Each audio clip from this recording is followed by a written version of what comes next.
यानंतरचा मुद्दा आहे तो म्हणजे इराण अमेरिका या दोन देशात सुरू असलेल्या युद्धाच्या बद्दलचा।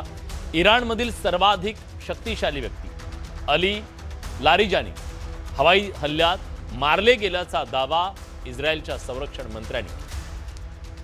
अली लारिजानी इराणच्या सर्वोच्च राष्ट्रीय सुरक्षा परिषदेचे सचिव होते। आयातुल्ला खामेनी मारले गेल्यानंतर अली लारिजानी इराणची सगळी सूत्र पडद्यामागून हलवत होते। इस्रायलचे संरक्षण मंत्री कट यांनी अली मारले गेल्याचा दावा केलाय।